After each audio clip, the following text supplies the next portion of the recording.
So Charles, we've attached the title "Inspiring Leaders for Global Understanding" to our conversation tonight, because that purpose defines International House and the global scope of your inspiring work. So I have a series of what are actually softball questions, and mostly we're trying to have a dialogue, but mostly I think people here will be interested in your views on all of these issues. So first of all, you served as a consultant to the White House on globalization. As you were making Inside Job, did you get the sense that many of the players had underestimated the impact of globalization on the world of finance?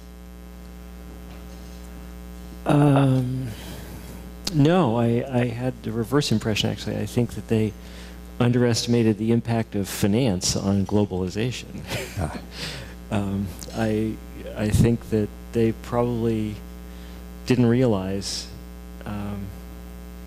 that what they were doing was so dangerous that it could not only destroy the financial system, but blow the whole world up. I think that did come as a genuine surprise to most of those people. So in prior interviews, you commented that while making Inside Job, you were shocked at the lack of ethics you encountered in the financial industry and the total mismanagement of the crisis. It's a follow-on, but maybe you want to comment on that?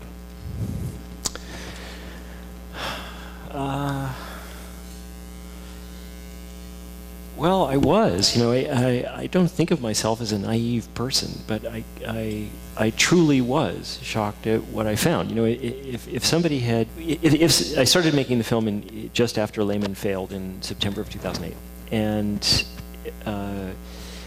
if somebody had told me then that I would learn all the things that I did in fact learn in the course of making the film,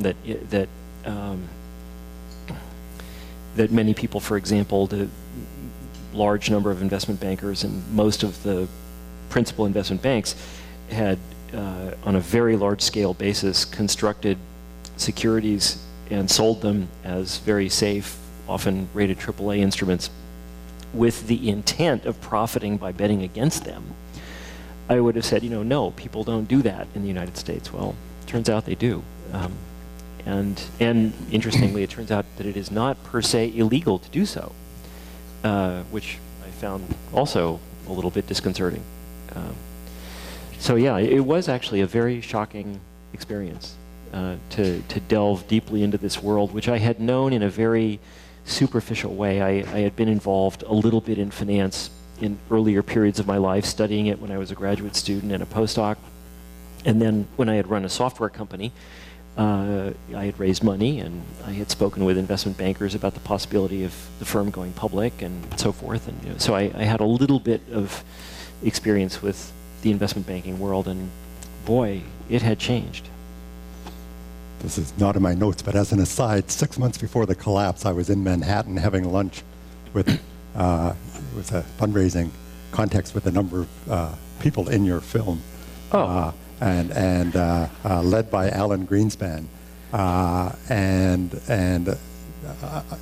you know, we academics are particularly naive, and so I was actually totally shocked by the values and disdain for the ordinary people, etc. So it was an eye-opening experience, and that was 6 months before it all happened. So when it happened, I was no longer surprised, and frankly, seeing some of the people who collapsed in your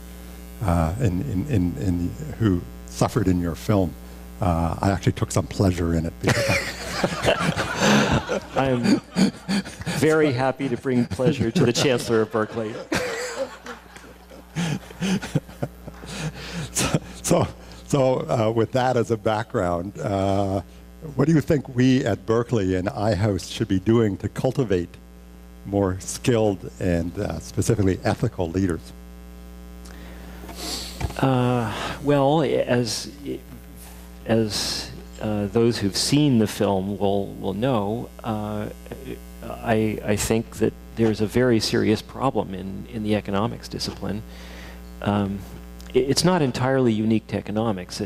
There have been and are other academic disciplines that have serious conflict of interest problems.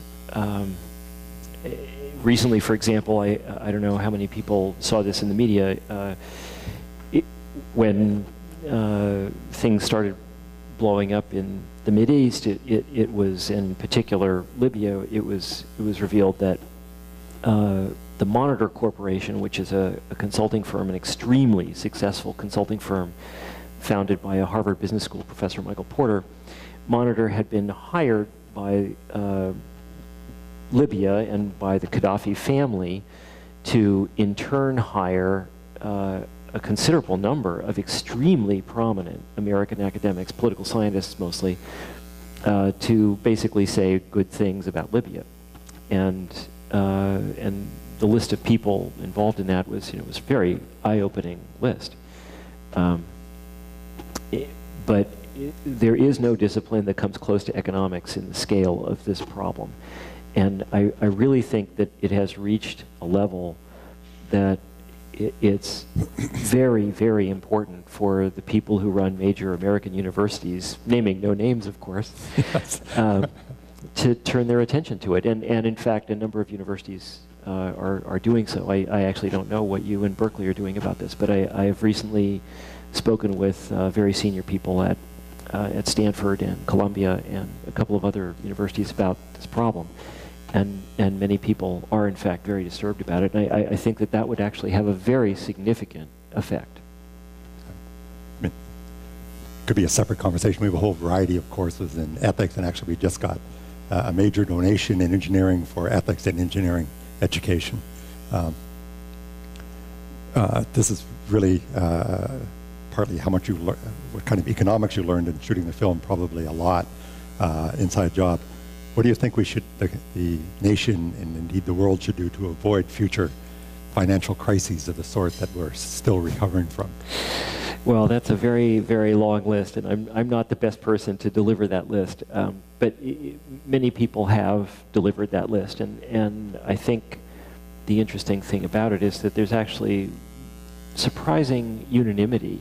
Not unanimity is too strong, but there's very broadly shared agreement in the portion of the economics community, and even the finance community, by the way, that is not directly affected by self-interest, by financial self-interest, about what should be done. And unfortunately, most of it has not been done. Basically, what has been done is a very, very watered-down version of the list.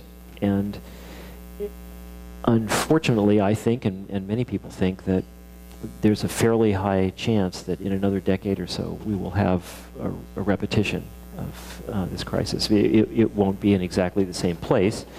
In the late 1990s, it was the internet bubble and technology stocks. In 2008, it was related to mortgage-backed securities, so it'll be something else 10 years from now. But the fundamental instability and lack of regulation in the financial system, including the nature of the personal incentives that people who run it have, is unfortunately, I think, largely unchanged. And that in turn, of course, derives from the political power that the financial sector has.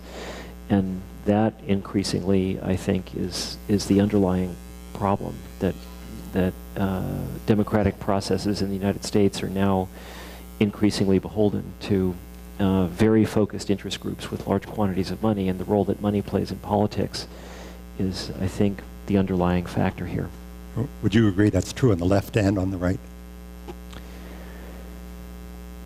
Well, especially here in California. Unfortunately, I think that I would. I think there are some differences between the two political parties and some differences among different ideological and social groups, but it has been very disturbing to see the extent to which the same forces have worked in both Democratic and Republican administrations, both liberal and conservative presidents and administrations. And if you look at who President Obama appointed to run economic policy and regulatory policy, it's an extremely dispiriting list. There's some of it in the film, but in fact the list is much longer and much more disturbing. And there are several people in the government who arguably, there's a reasonable argument that they should be in prison. And, that's not a good thing. That's, that's not a good thing. And even there are many people who don't have that status, but who have been deeply compromised by their earlier behavior and associations. And it's disturbing to see that. Was there anything in your filming that you found was so disturbing you decided not to include it in the movie?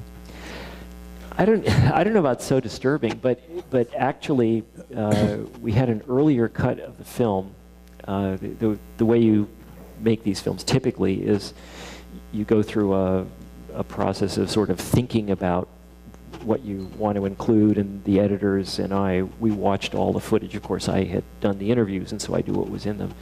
And we read all the transcripts, we watched all the footage, and we then began to refine our views, and the editors produced what's called an assembly, which is kind of an agglomeration of the things that you think might be interesting. And that first assembly was 5.5 hours long, and we refined it until we got to a 2.5 hour rough cut, is what it's called. And that rough cut included much more of the material from the interviews in the film that are, shall we say, contentious, and where people come away maybe looking not so great. And we showed that rough cut to a small number of people, including the two guys who run Sony Pictures Classics. And they pulled me aside afterwards and they said, look, you've got to take some of this out because you're just destroying these people. And the film's going to become about that. Yeah. And so we took it out. If you were to see the full footage of the entire interviews with Frederick Mishkin or Glenn Hubbard or a number of these other people, believe me, we didn't cut them unfairly. They look better than they do in the whole thing. It's kind of amazing, actually.